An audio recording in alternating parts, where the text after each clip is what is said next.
Fala galera, sejam bem-vindos a mais um podcast do Theo Hayashi. Eu sou o Theo Hayashi, estou aqui contigo nesse episódio. Se você é novo por aqui, sejam muito bem-vindos. E para aqueles que estão voltando, que bom que você voltou.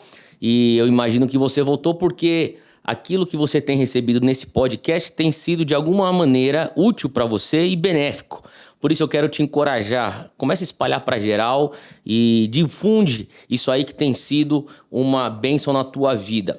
Theo Hayashi aqui com vocês falando sempre de espiritualidade, de liderança, de cosmovisão bíblica e também o poder sobrenatural do reino de Deus. E hoje o nosso episódio não é diferente, eu quero falar um pouco sobre o reino de Deus. Obviamente eu não vou conseguir cobrir o tema, o reino de Deus, nesse episódio, até porque seriam milhares de horas para a gente conseguir cobrir de uma maneira aí, eu diria, o mínimo daquilo que seria o entendimento do reino de Deus. Mas alguns conceitos bem básicos, talvez aqui algumas ideias mais gerais, é importante a gente entender. Porque uma vez que você se torna um cidadão do reino de Deus, você precisa entender o reino que você representa. Então vamos lá. O primeiro ponto aqui é a diferença entre a igreja e o reino de Deus. Muitas pessoas confundem, pensam que é a mesma coisa, mas não é. Porque se você for parar para pensar, a primeira vez que Jesus menciona a palavra igreja, ou a primeira menção da eclesia, está lá em Mateus 16. E o reino de Deus, você tem ele em operação desde Gênesis 1. Então, o reino existe antes da igreja. Mas Jesus, ele dá à igreja, à eclesia, a autoridade para representar o reino. É mais ou menos como se a igreja fosse a embaixada de Cristo e nós cristãos, os embaixadores desse rei. Então, assim como qualquer outra nação na face da terra tem sua própria cultura, tem o seu governo, o reino de Deus ele também tem uma cultura, ele tem um governo. E é essa cultura do reino que está enraizado no caráter de Deus. Então, quando a gente começa a entender Deus, você vai começar a entender a cultura do reino. E quando você começa a entender a cultura do reino, você vai saber operar, como viver, saber transitar nesse conceito que chamamos de reino de Deus. Agora, voltando um pouco a esse contraste de igreja e reino, a igreja é a embaixada do reino. Então, quando nós, a igreja, estamos reunidos, que vale mencionar aqui que igreja não tem a ver com prédio, onde 2 ou 3 estão reunidos no meu nome, Jesus dizia, eu estarei ali, o que significa que nós somos a igreja. Então, a pessoa do teu lado que crê em Jesus faz parte da igreja e quando vocês estão juntos, vocês formam a eclesia. Então, para pensar que a eclesia, a igreja, ela contém o reino de Deus. Mas assim como se eu fosse para a embaixada brasileira, lá em Paris, lá na França, as leis das relações internacionais nos dizem que uma vez que eu entro para dentro da propriedade da embaixada brasileira, mesmo em Paris, eu estou em solo brasileiro, não é verdade? Então, uma vez que você passou por aquelas portas, você está dentro do Brasil, teoricamente. Agora, quando você entrar na embaixada brasileira na França, você está no Brasil? Sim, você está no Brasil. Mas já que você está no Brasil, você enxerga o Cristo Redentor dentro da embaixada? Não. Você vê o Rio Amazonas dentro da embaixada? Não. A Avenida Paulista está dentro da embaixada? Também não. O que significa que calma aí, isso aqui é o Brasil ou não é o Brasil? Sim, é o Brasil. Porém, a embaixada, ela carrega a propriedade do Brasil, mas não carrega a plenitude do Brasil. Da mesma maneira, a igreja, nós temos o reino entre nós, mas não é porque estamos reunidos como igreja que nós teremos a plenitude do reino entre nós. Até porque se tivéssemos a plenitude do reino entre nós, nós não teríamos enfermos no nosso meio. Nós não teríamos pessoas depressivas, nós não teríamos divórcio, nós não teríamos insegurança, ansiedade, depressão e assim por diante. Entende? Então, nós estamos, na verdade, presos numa tensão. E quando eu digo nós, a eclesia, a igreja. Estamos presos numa tensão de o reino de Deus está aqui. Sim, Jesus trouxe o reino de Deus uma vez que ele veio. É só você parar para pensar nas mensagens, nos sermões públicos, tá? Eu estou falando aqui de algo que ele falava publicamente.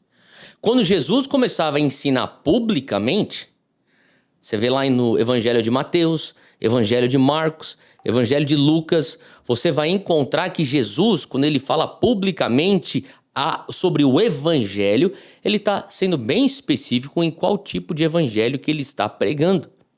Ele não está pregando um Evangelho de salvação, ele não está pregando um Evangelho de graça, ele não está pregando o Evangelho do amor, nem tampouco do perdão, e eu não tenho nada contra salvação, graça, amor e perdão, pelo contrário. Ele está pregando sobre algo que engloba tudo isso, que é o reino de Deus. Por isso que ele fala assim, eis que é chegado o reino de Deus, Marcos 1,15. Então quando você começa a entender esse conceito que Jesus estava fazendo, ele traz o estabelecimento do reino, e porque ele estabelece o reino, não que o reino não estivesse estabelecido.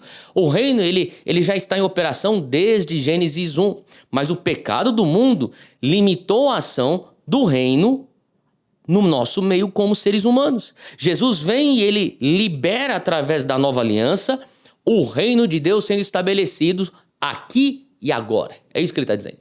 Mas lá na frente, Mateus 16, ele já está falando sobre o reino em Mateus 3. Mas lá na frente, em Mateus 16, ele fala, porque o reino já está aqui estabelecido, eu vou trazer então a eclesia. A eclesia nada mais é do que a embaixada. Eu diria assim, de uma maneira até um pouco mais corriqueira, que a eclesia nada mais é do que a concessionária autorizada do reino de Deus. A plenitude do reino está dentro da eclesia? Não. Mas nós temos o reino aqui, agora. Porém, não temos o reino aqui agora na sua plenitude ainda. Quando é que nós teremos então o reino de Deus na sua plenitude aqui na terra, assim como foi no Jardim do Éden? Uma vez que Jesus voltar pela segunda vez, ele voltando, ele estabelece então na sua plenitude o reino de Deus. Faz sentido? Então nós estamos nesse ponto de tensão. E aí por conta desse ponto de tensão, nós, embaixadores do reino de Deus, estamos constantemente promovendo a agenda do governo que nós representamos. Qual que é o governo que representamos? É o reino de Deus. Então, como é que você promove a agenda do governo que você representa? Ou do reino que você representa? Melhor ainda, do rei que te comissionou. Eu faço tudo em nome de Jesus. É por isso que você cura enfermos. Você ora para que doentes sejam sarados em nome de Jesus.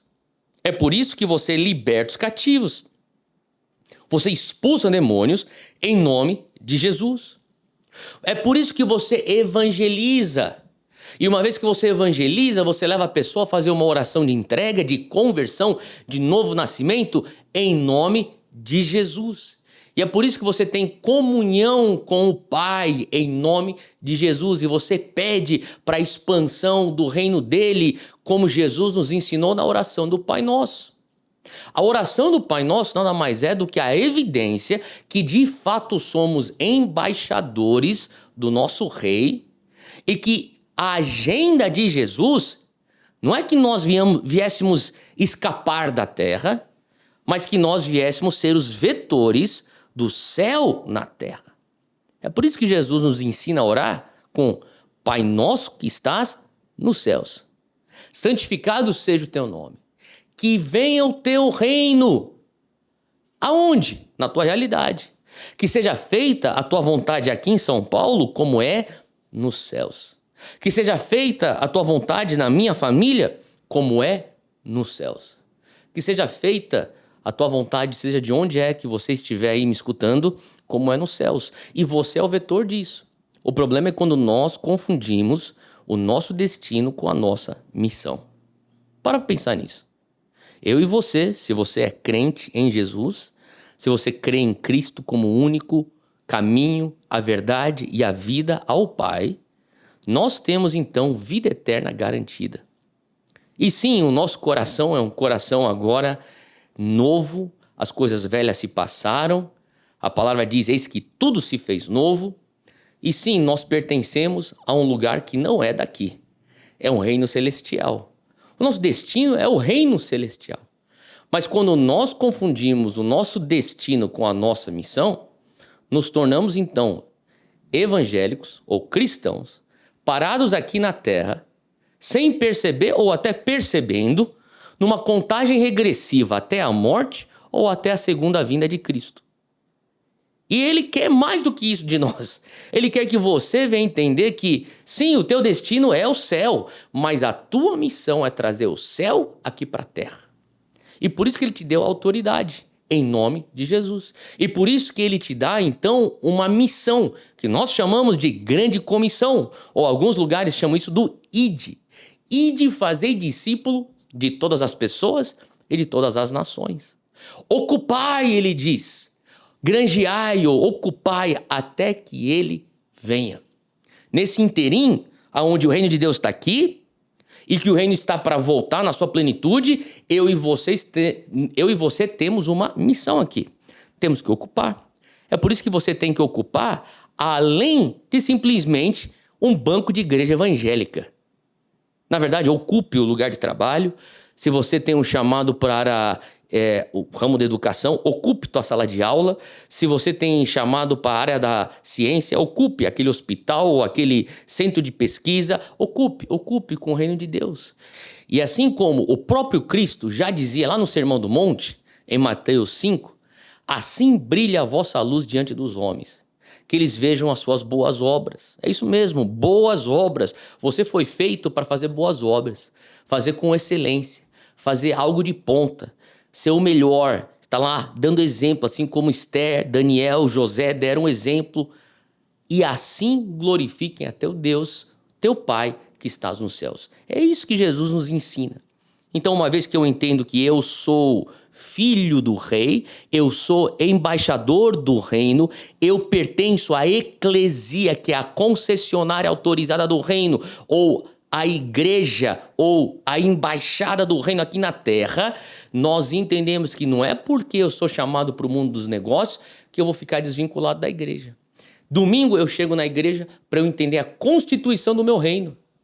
Eu vou entrar na palavra, na Bíblia, eu vou escutar lá da Bíblia, do meu Deus, quem eu sou, de onde eu vim, para onde eu vou. Eu estou escutando o que é da minha natureza nova, o que é do meu direito, qual é a autoridade que eu tenho, a influência que eu devo exercer. Eu estou aprendendo isso no documento do meu reino que se chama Bíblia Sagrada, que é a Constituição do meu rei. Então esse Rei Jesus me dá então a Constituição. Eu estudo ela e daí eu começo a exercer, assim como o embaixador exerce, autoridade em nome do reino que ele representa. Quando eu me enxergo como embaixador, eu começo a entender que o raio no qual eu opero se torna a jurisdição do reino que eu represento. E se no reino que eu represento não existe enfermidade, no raio onde eu opero, ou na tua esfera, seja o teu local de trabalho, seja a tua família, seja na tua vizinhança, seja no churrasco com os teus amigos, aquele raio, você está expandindo o reino naquele lugar. Então, onde tiver enfermidade, você ora em nome de Jesus. Aqui está ilegal, porque eu estou aqui como representante do reino, e enfermidade é ilegal no reino de Deus. A opressão, eu expulso agora em nome de Jesus. O descrente, eu levo fé agora em nome de Jesus. Ao que não tem esperança, eu trago a mensagem do evangelho, que é a esperança, em nome de Jesus. E assim você começa a entender a natureza do reino e da igreja. E Jesus termina em Mateus 16 dizendo o seguinte: sobre esta rocha eu edificarei a minha eclesia, e as portas do inferno não prevalecerão contra ela. Para pensar nisso. Deus estabeleceu, sobre a afirmação que Jesus é o Messias, a sua eclesia. E nós somos parte disso. Nós somos parte da eclesia de Cristo. E nós já temos então a garantia que o inferno não vai prevalecer contra nós. Por isso, você que é um cristão, você é um embaixador. Você que é um cristão, você representa um rei. Jesus. Você é filho do rei, você é realeza. Você é rei e sacerdote de acordo com a nova aliança. Por isso, não deixe de avançar. Expanda o reino, porque existe a garantia que as portas do inferno não vão prevalecer contra nós. É isso aí. Fica aqui mais um episódio do podcast Teo Hayashi. Eu estou trazendo um pouquinho mais clareza do que significa a cultura do reino. Algo que tanta gente está falando por aí. Cultura do reino, cultura do reino. Tá bom, mas o que de fato é a cultura do reino? Te vejo na próxima.